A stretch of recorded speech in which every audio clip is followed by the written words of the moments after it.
যেদিকেই তাকান না কেন ইলন মাস্কের প্রযুক্তির ছোঁয়া, চারপাশ যেন তার উদ্ভাবনের জালে আবৃত। মাটিতে অটো পাইলটে চলা গাড়ি থেকে শুরু করে আকাশে উড়ন্ত স্যাটেলাইট, এমনকি মহাকাশে মঙ্গল অভিযানের স্বপ্নেও ছাড়িয়ে আছে তার উদ্ভাবনের ছাপ। চারপাশে যেন প্রযুক্তির এক নতুন দুনিয়া গড়ে তুলেছেন ইলন মাস্ক। কল্পনা করুন, কোনো টাওয়ার, সাবমেরিন কেবল ছাড়াই দ্রুতগতির ইন্টারনেট ব্যবহার করছেন, তাও আবার প্রত্যন্ত গ্রামে। অবাক হচ্ছেন? ভাবছেন যেখানে বাড়ির এক কোণে থাকলে ইন্টারনেট গড়িমসি করে, সেখানে কোনো টাওয়ার ছাড়াই নির্জন গ্রামে ইন্টারনেট। এ যেন শুধু স্বপ্নেই সম্ভব। তবে বাংলাদেশে এই স্বপ্নকে বাস্তবে রূপ দিতে যাচ্ছে ইলন মাস্কের প্রযুক্তি। পৃথিবীর সব প্রান্তে ইন্টারনেট পৌঁছে দিতে ইলন মাস্কের প্রতিষ্ঠিত স্টারলিংক স্যাটেলাইট ইন্টারনেট এক অসাধারণ সম্ভাবনার দুয়ার খুলে দিয়েছে, যা খুব শীঘ্রই আসছে বাংলাদেশে।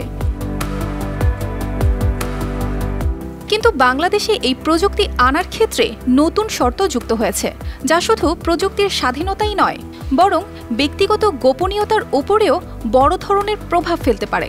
নতুন গাইডলাইনের শর্ত অনুযায়ী স্টারলিংকে বাংলাদেশের ভেতরে একটি গেটওয়ে স্থাপন করতে হবে, যার মাধ্যমে সরকারের নির্দেশে ফোনে আড়ি পাতার ক্ষমতা সক্রিয় থাকবে। এর মানে যে কোনো সময় জাতীয় টেলিকম মনিটরিং সেন্টার এনটিএমসি বা বাংলাদেশ টেলিযোগ নিয়ন্ত্রণ কমিশন বিটিআরসি ফোন কল, বার্তা এবং ব্যক্তিগত ডেটা পর্যবেক্ষণ করতে পারবে। শুধু তাই নয়, সরকারের নির্দেশে স্টারলিংকে সকল তথ্য সংরক্ষণের ব্যবস্থাও রাখতে হবে। এ ধরনের আড়িপাতার ক্ষমতা সাধারণ মানুষের গোপনীয়তার ওপর কী ধরনের প্রভাব ফেলবে তা নিয়ে ইতোমধ্যেই বিশেষজ্ঞ মহলে আলোচনা শুরু হয়েছে। জাতীয় নিরাপত্তার অজুহাতে যদি সরকার সব কল রেকর্ড, বার্তা ও তথ্য পর্যবেক্ষণ করতে পারে, তবে সেটি ব্যক্তিগত গোপনীয়তার জন্য বড় হুমকি হয়ে দাঁড়াতে পারে, এমনটাই মনে করছেন অনেকেই।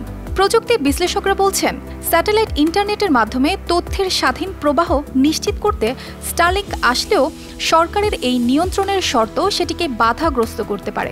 প্রশ্ন উঠছে, এই শর্তে আসলে কে কতটা লাভবান হবে, সাধারণ মানুষ নাকি নিয়ন্ত্রক প্রতিষ্ঠান? অর্পিতা জাহান, RTV।